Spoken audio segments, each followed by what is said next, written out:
Good habit gone bad. Every morning I toss left and right as my alarm clock blares perpetually in my ear. Pressing the snooze button for the last time, I scoot toward the edge of my bed to eventually hop. Yes, literally hop due to my lifted bed frame. Out onto the cold dorm room floor, and I receive a cold chill at my spine. Morning. Despite my lethargic attitude, I proceed toward my personal wake-up treatment from an old friend, Mr. Coffee Pot. I take the time to rescue him from his hiding place in my dorm. Technically, he's not supposed to reside in my room. And set him up for duty before I hit the showers. Oh, how I love the aroma as he brews my first cup of contentment each and every daybreak. I know this makes me sound off my rocker, but in my defense, it is a process that has become second nature to me over the years. I am a freshman in college, and many of my normal routines from living at home have changed. Sadly, my daily dose of coffee has not.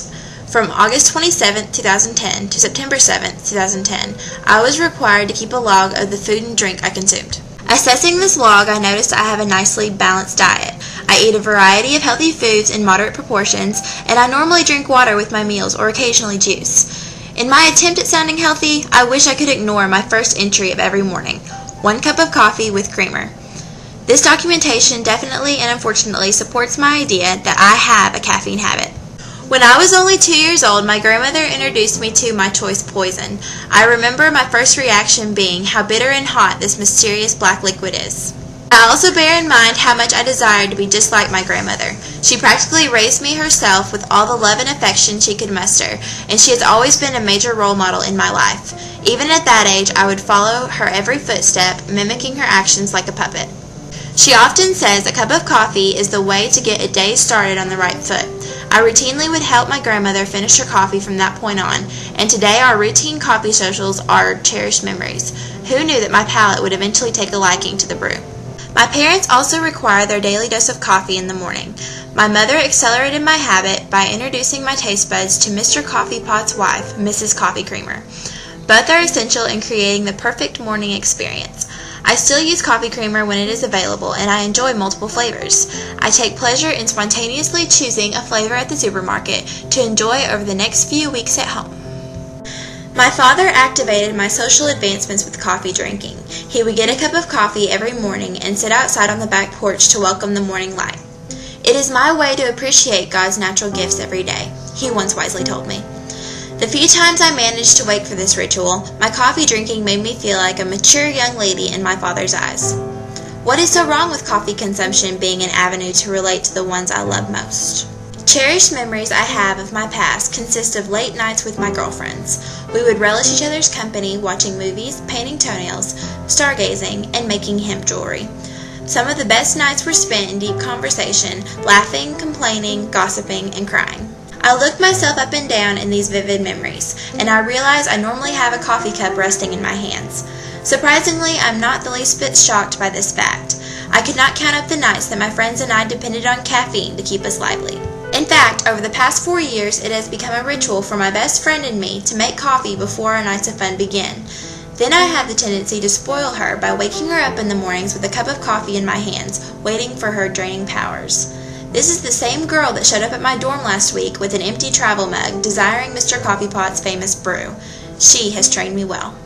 Did I mention how the sales market has intensified my caffeine habit? Countless days I have stood in line, tapping my foot, minutes away from being late to some event, while I slowly ease toward the counter. Oftentimes, the sweet aroma will hit me moments before I begin pulling my hair out.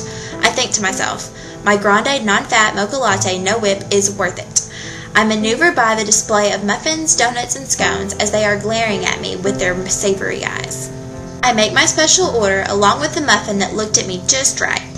Moments later, I am walking out the door with a spring in my step and fully satisfied. Starbucks may be the death of me.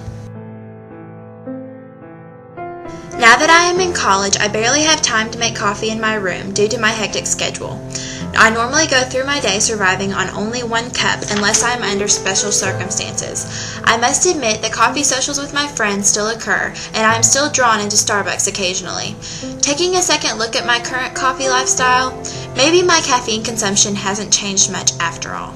Even though I am still consuming coffee daily, I have improved from living under my parents' roof. At home, my father would leave just enough coffee for me in the pot to enjoy before I headed to school. My dad would also sometimes make the brew in the evenings to intrigue me with before bed. I remember him tempting, "If I made a new pot, would you drink some?" Guess what? It worked. These do not count the times that I made Java on my own terms. It is 8:30 on a typical weekday morning. I am sitting in class, attempting to keep my eyes open and my focus upon my professor, writing what seems to be gibberish on the blackboard. Apparently, it had been one of those nights. I began to feel that faint pain in the middle of my skull. It transformed slowly into a throbbing ache that consumes my entire brain. At 8:45 on this usual class day, all I am wishing for is some Advil and a nap. This is a typical day for a college student, right? Wait, at this moment, I realized I hadn't made time for Mr. Coffee Pot this morning before class. This is a normal realization for me on those mornings I am running a little behind schedule. Trust me, coffee and Advil are in my near future. As I approached the end of this project, realization hit me like a ton of bricks. Not only do I have a caffeine habit, but also I might really have a caffeine problem. I chose to discuss this issue with my best guidance counselor, my father. We discussed how coffee can be an icebreaker to start good conversation, like all the talks we would have in our kitchen back home. He would relax on a bar stool, and I would sit directly on the bar, both of us enjoying our chosen brew. We contemplated the fact that coffee was better for your health compared to sodas or other beverages on the market. On the other foot, coffee provides so much caffeine to our systems that is unnecessary. We talked about the jittery effects, heart rate increase, and respiratory rate increase. These are usually followed by a crashing halt that calls for more caffeine to keep us functioning. My father even shocked me, stating, "It's pretty much a legalized drug. If you are going to have an addiction, I would rather it be coffee." We both agreed that we needed to support each other in cutting back on our caffeine consumption. After discussing with my father, I decided it is official. I need caffeine. It has become a horrible habit. I need its boosting effects to get my day started on the right foot. I need Java to relate to those I care about most. I need coffee to get me through a hectic day, and it takes ample more amounts to cause effect than it used to. Coffee comforts me when I am stressed and exhausted.